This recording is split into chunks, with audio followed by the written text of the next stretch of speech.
country in the world at imprisoning its own citizens. We have more people in prison in total than any other country in the world. We have more than all of Europe put together. And this is true both in terms of total numbers and percentages, and they're building more prisons faster all the time.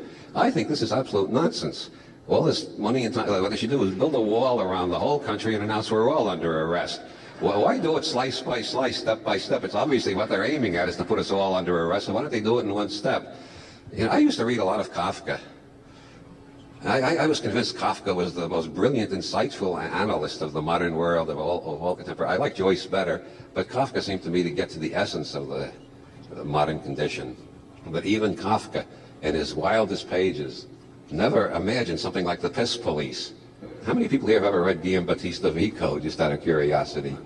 Well, Giambattista Kafka, whom I have only read in English because I don't know enough Italian to read him in the original, and that may give me a warped view because, as somebody said, you can't translate Kafka into English. English is an honest language. Kafka wrote in the 1720s and 30s, when the Inquisition was still very active. He was accused of heresy several times, but he was never brought before the Inquisition, but he knew they were watching him. So he wrote in a very tricky style. But the major message that seemed to come through in Vico's New Science is that civilization was founded by a bunch of sociopaths who figured out a way to enslave other people, and then took an oath among themselves: we will never give up, we will never relent, we will hold these bastards in slavery forever.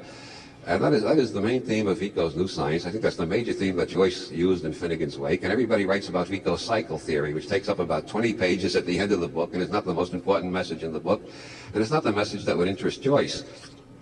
Joyce, as an Irishman born under British dominion, had plenty of chance to study imperialism, oppression, injustice at first hand, being on the receiving end of it.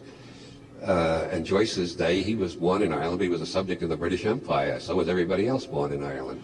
In Finnegan's Wake, Joyce makes numerous parallels between the Irish, the Hindus, the Chinese, and the Negroes, slaves in the United States. Every oppressed group. He unites them all in one cosmic vision of all the people who've been screwed throughout history and the people who have been screwing them all along. And I think that's the major thing Joyce got out of Vico. The root is twofold. The root of all of this mayhem, chaos, and destruction and immorality is actually a twofold root. One root is in man's inability to look at his dark emotion. And the other root is in the fact that there is an agency working in the world to engender that. Freud retreated yet again to the Alps.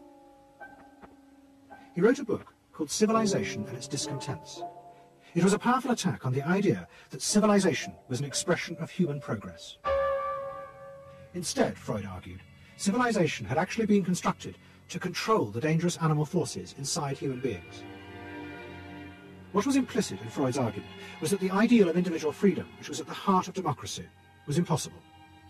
Human beings could never be allowed to truly express themselves because it was too dangerous. They must always be controlled and would thus always be discontent. We don't really think that man is that immoral. We don't really think that man of his own nature will run around, fighting wars and building napalm bombs and all that. So maybe there's something else going on. Finally, the human race is waking up to the fact that, yes, that's right. Somebody has kickstarted this and maintains it through the perpetuation of people's false allegiances and all the rest of it. And I'm very happy and glad to see that taking place, this removing of the lid. Freud's American nephew, Edward Bernays. Bernays was the first person to take Freud's ideas about human beings and use them to manipulate the masses. And never forgetting also that there is this other unseen hand that knows absolutely what consciousness is. Who are experts in that fact. You're walking around couldn't care less. You're waiting for the next movie to come out, the next fashion and all that, what Hollywood's going to do next. But there's people there who have a thorough understanding of human consciousness, human psyche, human libido, and they're working on it 24/7 to feather their own nests and also to keep man in servitude, man whom they think is their creation. They think of man as just being one of their own, like somebody treats a pet. If you actually watch how people mostly treat their pets, when you really watch it, you'll find that the pet is a slave. Well, we have people ruling the society who think of human beings as pets and slaves. Yeah, they provide you some food and they take you for a walk now and again, but they basically you are a pet and you'll be told where to sit and where to go and what to do. That should be obvious to people by now. But these individuals don't really have any fear of us. Well, they do have fear of us to the extent that they know if we were awakened what we can do. I'm deeply troubled that the very vague, emotionless stated, semi-theologically defined diagnosis of the central global menace is obscuring our national ability to comprehend the historically unprecedented challenge which is being posed in our time by a massive global political awakening, and thus is obstructing our ability to deal effectively with the global political turmoil that this awakening is generating. No official of my administration, whether his rank is high or low, civilian or military, should interpret my words here tonight as an excuse to censor the news, to stifle dissent, to cover up our mistakes, or to withhold from the press and the public the facts they deserve to know. For we are opposed around the world by a monolithic and ruthless conspiracy that relies primarily on covert means for expanding its sphere of influence, on infiltration instead of invasion, on subversion instead of elections, on intimidation instead of free choice, on guerrillas by night instead of armies by day. It is a system which has conscripted vast human and material resources into the building of a tightly knit, highly efficient machine that combines military, diplomatic, intelligence, economic, scientific, and political operations. Life is filled with interesting things. That's why I could never commit suicide. I'm having too much fun, keeping an eye on you folks, watching what you do. Human behavior, that's what I like. Humans do some really interesting things. Like, besides killing ourselves, we also kill each other. Murder. And we're the only ones who do that, by the way.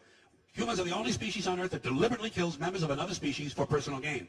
Or pleasure. Sometimes it's just fun. We're also the only species that deliberately kills members of another species for personal gain. Or pleasure. That's what hunters do. They kill for pleasure. That's us. Human beings. Interesting folks. Murderers. Here's an interesting form of murder we come up with. Assassination. You know what's interesting about assassination? Well, not only does it change those popularity polls in a big fucking hurry, but it's also interesting to notice who it is we assassinate. You ever notice who it is? Stop to think of who it is we kill. It's always people who've told us to live together in harmony and try to love one another. Jesus, Gandhi, Lincoln, John Kennedy, Bobby Kennedy, Martin Luther King, Medgar Evers, Malcolm X, John Lennon. They all said, try to live together peacefully. Bam! Right in the fucking head. Apparently we're not ready for that. Yeah, that's difficult behavior for us. Not too bright, folks. Not too fucking bright.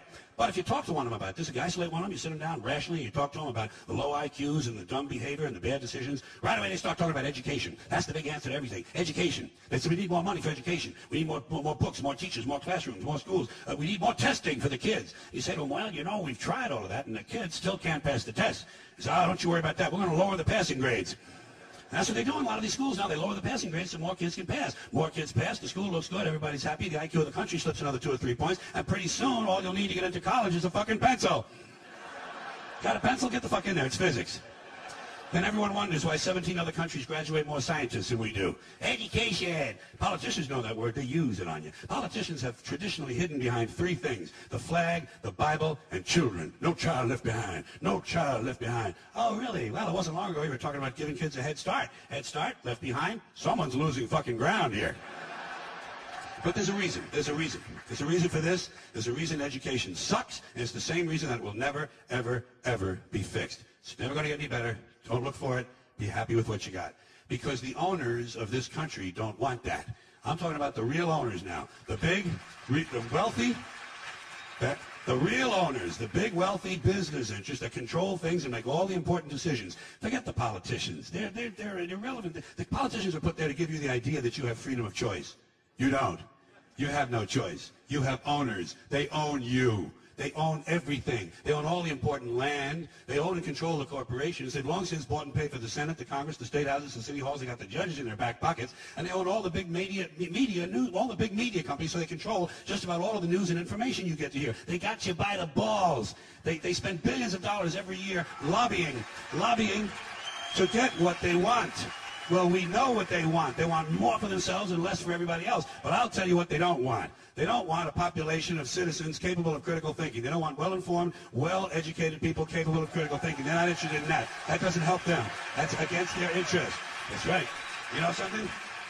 They don't want people who are smart enough to sit around the kitchen table and figure out how badly they're getting fucked by a system that threw them overboard 30 fucking years ago. They don't want that. You know what they want? They want obedient workers. Obedient workers. People who are just smart enough to run the machines and do the paperwork, and just dumb enough to passively accept all these increasingly shittier jobs with the lower pay, the longer hours, the reduced benefits, the end of overtime, and the vanishing pension that disappears the minute you go to collect it. And now they're coming for your Social Security money. They want your fucking retirement money. They want it back.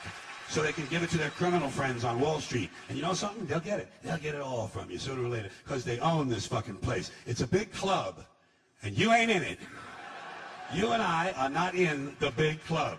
And by the way, it's the same big club they used to beat you over the head with all day long when they tell you what to believe. All day long, beating you over the head in their media, telling you what to believe, what to think, and what to buy. The table is tilted, folks. The game is rigged. And nobody seems to notice. Nobody seems to care. Good, honest, hard-working people, white collar, blue collar, doesn't matter what color shirt you have on. Good, honest, hard-working people continue. These are people of modest means. Continue to elect these rich cocksuckers who don't give a fuck about them. They don't give a fuck about you. They don't give a fuck about you. They don't care about you at all. At all. At all. Yeah. You know?